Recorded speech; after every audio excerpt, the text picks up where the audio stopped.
Sveiki, mėly bičiuliai. Šiandien nesisveikinu su jokiu kolega, žvejosiu vienas. Esam prie nuostabaus gražaus ežero. Vidurio Lietuvos, sakykim taip. Ir šiandien diena yra, šios dienos tema yra kompaktiškas lyderis. Jeigu matot laidas kolegų mano, tai jeigu įsivaizduojate, atvažiuoja žmonės prie ežero, dun, platforma, babaaukštė. Su ratukais dun, pašarų, ten kibirai, dun, ir atrodo, kad feederis, tai pasižiūrėjus, nu tai yra ten, nežinau, tai kažkur. Mašinos reikia autobusiuko tam atveju. Aš žmogus paprastas, iš tikrųjų, feederis nėra mano pagrindinės, nors po truputį taip jau gal tokiu tampa. Žvejybos būdas ir man įdomu labiau kompaktiškas, vien dėl to, kad neturiu garažų, neturiu mikroautobusų, gyvenu 2 kambarių bute, kur reikia ten dalinti su šeimyna vietą ir viską reikia kompaktiškai susidaryti, žodžiu, tema, ar galima pagauti atvažiavus prie, eilinio, sakykime, ežero didesnę žuvį. Tai šiandien bandysim pasišert, pasiruošęs turiu 3 kg žirnių, specialiai dideliai žuviai skirto jauko smulkaus, musės lervų vakuume ir porą geresnio jauko, kur dėsiu šėryklę. Ir bandysiu gaudyti 2 būdais, klasikinių feederių ir šiek tiek, sakykime, modernizuotų metodų. Su ilgesniu pavadėliu, easy stop sistema, apie tai dar pakalbėsim, ką matysim ir žiūrėsim. Tikslas yra pagauti, kad kažką pagausim nebejoju, bet tikslas pagauti šiek tiek didesnę žuvį. Ir pažiūrėti, kas yra geriau, ar feederis, ar toks naturalizuotas metodas. Šiandien tikriausiai negaudysim, gerai susišersim, gal pabandysim trupučiuką užmestą. O rytoj ryte auštant duosim garo. Arba. Gal ir nieko nepagausim, bet pabandysim nuoširdžiai. Ir man stambiam šėrimą, aš manau, labai svarbus stambios praktis. Jeigu jau smulkų naudojimą, aš įmaišysiu su žirniais, darysiu tokį bombą, bet jau žodžiu nesismulkinti. Šėryklė jokių būdų. Bet jeigu taip tokiam startinukui, tai manau, kad bus labai kažkokio gerai. Žinot, koks geriausias būdas yra nutransportuoti laiką jau, kai žvejybos vietą pasirinkta. Pirmas yra aiškus pombą mėtyt, bet labai ilgai. Galima valti, bet valti reikia važiuoti rakto pasiimti. Žinai. Vėl bėda, su šėryklė dirbti iš vis čia, žinai, pražilsi. 3 kilus, kol suvarysi, tai tam yra geriausia operatorius plaukiojantis. Tas gali būti čia ir viskas. Operatorius, ir transportavimas, ir echolotas ten. Manau, kad dar biški dabar į tą pusę paplauk. Kokį metrą. Taip. Gali versti.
bičiuliais. Gražus rytas, atsisėdom, pabandėm. Kibimai čia viens po kito eina. Žuvies dydis, kaip čia pasakius, tai žinokit, pabandžiau fiderių gauti. gaudyti. Mečiau šitą brudną reikalą, sėdėjau boiliukus dabar, metodą ir mažų žuvų kibimo šou tęsiasi toliau. Kas, kaip sakant, keiščiausiai labiausiai nustebino, tai va ten, kur vakar jaukinau, tai ten praktiškai tyla ramybė. O gaudau, padariau tokį dalyką, ko šiaip paprastai nemėgstu daryti, gaudyti 2 feederiais. Tai vieną užmečiau ten, kur vakar šėriau tiksliai tašką, o kitą užmečiau taip jau kuo toliau, žodžiu, kokį 50 metrų distancijai. Tai kas pikčiausia ant to, kur kuo toliau, kur nešerta dabar viens po kito kibimai. O tas taškas ten buvo pora kažkokių patasimų. Tai nežinau, arba jau ten su jie monstriniai karšiai neprileidžia mažos žuvies, nes iš patasimų matau, kad kol kas kojas jaučia. Bet diena ilga, manau, kad dar mes pamatysim, kas čia bus. Bandom gaudyti.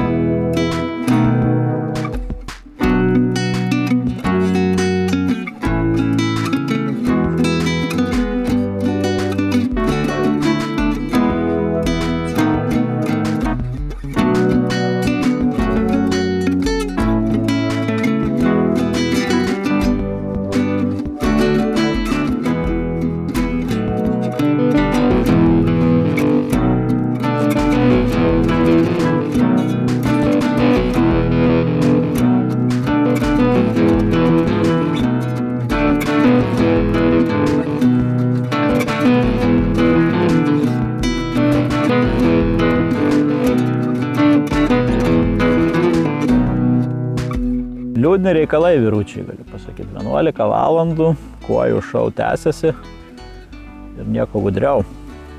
Tokia jau žvejyba yra, kad galėjau užsirauti čia, kai pakalbėjom su vietiniu žmogum, tai sakė, sako, sako, 2 savaitę nelabai kimba. Nu, bet sako, jeigu dieną nubūna vieną kitą išsėdi karšį, tai žodžiu, vilties dar turim. O dabar pakalbėkim, kad jau, žinot, žmonės nieko nepagauna, pradeda kitus mokyti, tai čia va toks variantas. Apie šėryklės norėjau pasikalbėti.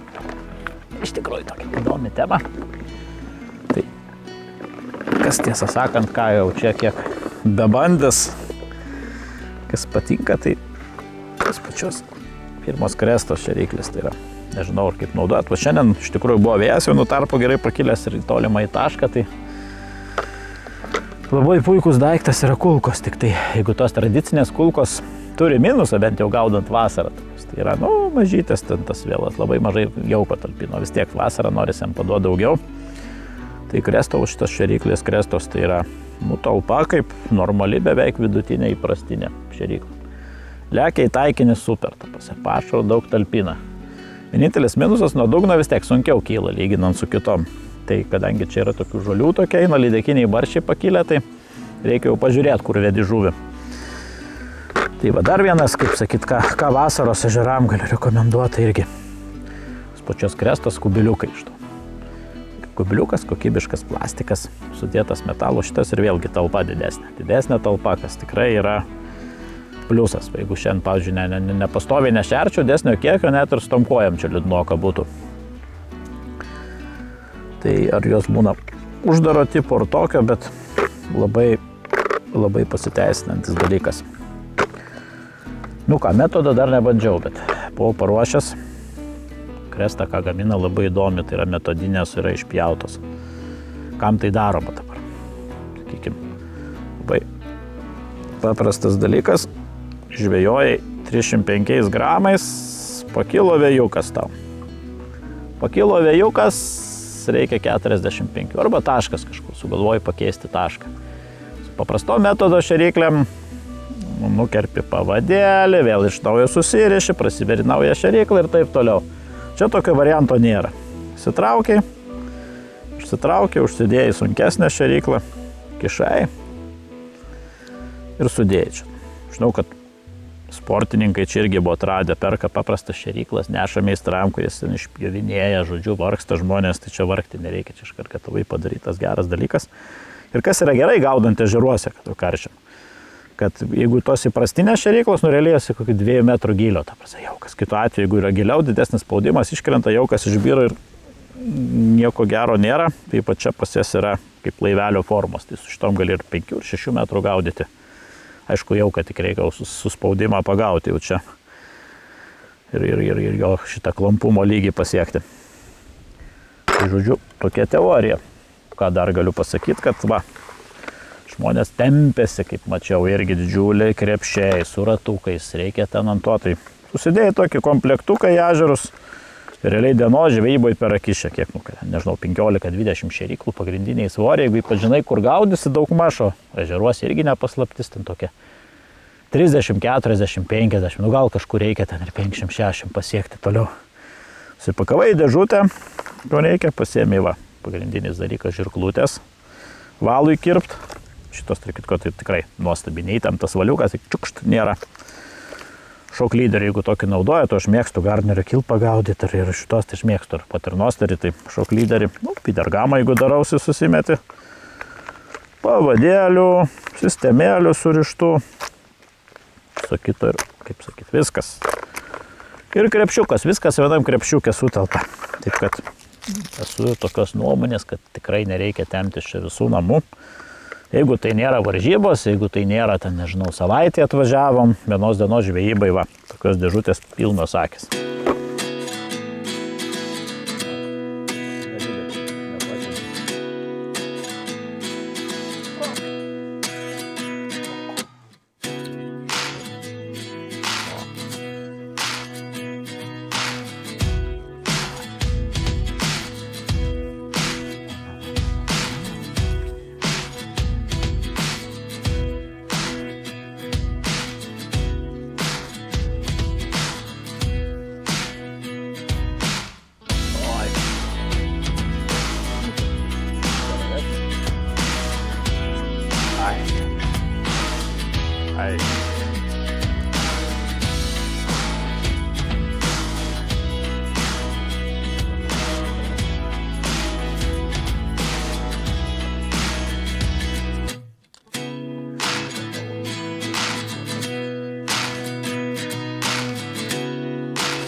Dabar už peleką man užsisuko.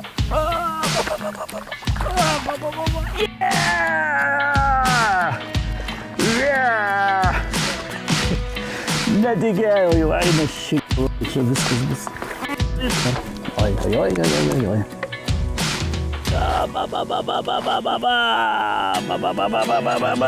Oi, koks tai, nu toks. Nu ne, čia taip didesnių, aišku, matė, telkiniai. Karšinukas. Ką pagal kibimą prasimėčiau su diperiu, pasižiūrėjau, tai kaip ir tikėjausi, scenarijus toks. Didelė žuvis stovi vidury vandens, ant 6-7 metrai, tai kažkur ant taip 3-4. Ir viena kita mažesnė žuvis palei dugną. Tai mačiai tas kojas, kurios ir raudės, kurios aš čia drožiu. Tai mintis yra sukalti iš tikrųjų su laidinė žirnio ir perėti prie... Tai va, dar ką prisiminiau, tai, kaip sakyt, kas yra easy stopas toks. Galima bus pademonstruoti, kaip tik vieną dabar. Išsitrauksim pro. Atėjo laikas permest. Nes mano turbūt šių metų didžiausias atradimas yra lyderyje. Dėdavau ten tokia, kaip sakyt, kaip metodui, ten su adata žaidi gerai, kai su kažkam dėlėm palėtėm, boiliais, ten karpininkam.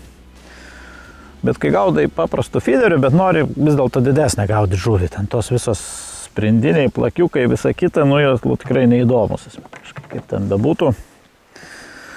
Bent jau vasarą su tokia žuvim, tai toksai geras dalykas kaip izistopas, nežinau, čia krestai turi, bet aš tikiu, kad gal daugiau kažkaip toks nėra labai slaptas dalykas, bet tu, žodžiu, turėdamas pavadėlį ir adatėlę, tu gali bet ką uždėti ant plauko.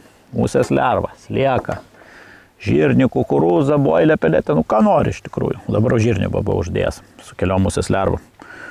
O principas yra ant tiek elementarus, kad ką žinau, kaip sakyt. Tai yra plastikinis toksai, kaip sakykim, smeigtukas pririštas plauku prie kabliuko. Čia šiuo atveju iš karto įimu pavadėlį surištus gatavus, nereikia čia pačiam raišiuoti. Nelabai tam turiu laiko, aš kada raišiudavau. Ir esmė, kad turi tik paprastą datėlę, be jokių rantelių. Tu įsmeigi ją ir gali pravert, tai praktiškai bet ką, kas tik tai kokio tik nori turi. Tai galim pademonstruoti, čia operatorius parodys. Uždėsim 2 musės lervas ir žirnį. O ir prašau, čia karšiukui paruošta kojytė. Kabo žirniukas, kabo 2 dzikeliai čia tokie. Ir kablys yra išorė. Ką tai duoda? Pirmiausia, tai smulkmėnų. Negali sakyti, kad visai neima, bet tikrai retas atvejis pagauti tokią sprendinę kojytę, kad nenusivertų bent jau 100 gramų. Ir praktiškai pakirtimų. Šiandien tiesą pasakius turėjau nemažai tuščių kibimų, bet gaudžiau kada čia prieš tai praktiškai 100% realizuoja. Žuvis net pati pasikerta iš esmės. Jau toks dalykas, tai zistopas. Tai šiandienis mus, kaip sakyt, sumažino šiek tiek kibimų skaičių, nes jeigu gaudyt paprastą feederių, tai aš bijau, kad čia, jau taip, ko jau matėm, aš nežinau, keliasdešimt, bet jeigu gaudyt dar feederių su dzikeliais ir taip jau klasikiniu būdu, tai čia galima varžybas rengti, čia mušti mailiaus, čia kilogramais varyti. Bet šiandien, kaip sakiau, tema pagauti didesnę žuvį.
Taip atrodė, bet jau.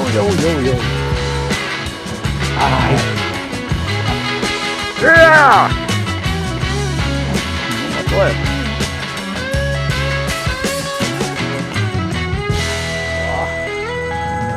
55. Geras dalykas yra iš tikrųjų pavadėlinė, ką dar susidėjau. Tiesą sakant, krestą gerbiu. Vienai pagaminus tokį va. Pasiemi čia pavadėlių, gali metodinių susidėti arba va šitie, nežinau kiek šių 10 telpa. Ant kiekvieno dar po 10, tai praktiškai čia ilgam nusipirki. Išsitrauki su izistopu, atsivinioji ir turi, ir gaudai. Ir svarbiausia vietos neužima, ir neišsibalas kažkoks neįsivinios, nesusipainios, kablys neįsiseks, viskas savo vietoj. Tai užskaitau čia. Geras priedas. Dar kad apie pavadėlius pakalbėjom, tai ką galiu geroji pasakyti, atvirai pasakius, paskutinių laikų taip jau porą metų nebėra laiko, kaip galėdavai ruoštis tą pusę dienos prie žvejybą, ten susiriši pavadėlius. Tai labai geras dalykas yra va, pagaminti, iš karto japoniški kabliai, japoniškas valas Gamakatsu, surišta visiems gyvenimo atimčių, kokiu 200 rūšių čia. Aš pasiėmė irgi čia kokiu bazinius karšinius, ten kažkokią masalą, kukurūzų, ten sliekinius. Kaina gaunas ta pati, kas kabliukų pakelis, bet čia su pavadėliais suruošta nereikia vargti. Gali taip išsiplėšti šitokį pakelį, čia kažkur praplėštas šitą. Išsiėmė, atsiplėšiai popieriuką, susidėjai pavadėlį, atgaudai, popieriuką išmetė, aišku, ne į gamtą. Nu ir čia kokie, po 10 būna, man atrodo, pavadėlių. 10 pavadėlių, 3,45 €. Tai tiesą sakant, ar verta raišiotis, kartais pagalvoju. Bet turiu, visada kabliukai yra čia, visada aišku, to pavadėlio kokio yra ten. Turi, tai va šiaip ką galiu tikrai drąsiai rekomenduoti, ko senai gaudau, tai Gamakatsu, kompanija yra viena serija, tai čia iš jų pasiėmęs atsargą gerą savo visada. Įsiėmė ten nuo 10 vienas iki 14, 16 yra, bet 16 nenaudoju, nežinau, tai gal kokie žiemos žvejybai. Ir aišku, daugiau ten kabliukų, tai iš to, tai, va čia va daiktas irgi pusė turbūt Fiderio lygos išžvejoja, nežinau, tokiais kiekiais, ką matau, tikrai geri kabliukai. Aštrus, kibimukas įsikabina, ypač karšių, tai į lūpą ir viskas. Yra karpinė serija, specialiai karpiam pastorinti, tai ir visokiam peletėm. Tai va čia va. Tikrai galiu rekomenduoti drąsiai. Nenusivilsit. Beri bičiuliai, pavargom tikrai sunkiai žvejybą. Neatsimenu, kada taip ilgai dirbom, bet rezultatas yra ir gerai parodo, kad kartais kantrybė tiesiog padeda. Kaip ten bebūtų, žuvis sureagavo į auką arba bent atėjo didesnė, po gero pusdienio. Sakyčiau, vėl rudenį, tai būtų viskas normalu, vasara keista. Bet pagavom, smagu ir net jeigu ir ten karščio nepagavus pasėdėti, dabar pasidžiaugti paskutiniam vasaros dienom yra nuostabu prie ežero. Rekomenduoju. Iki.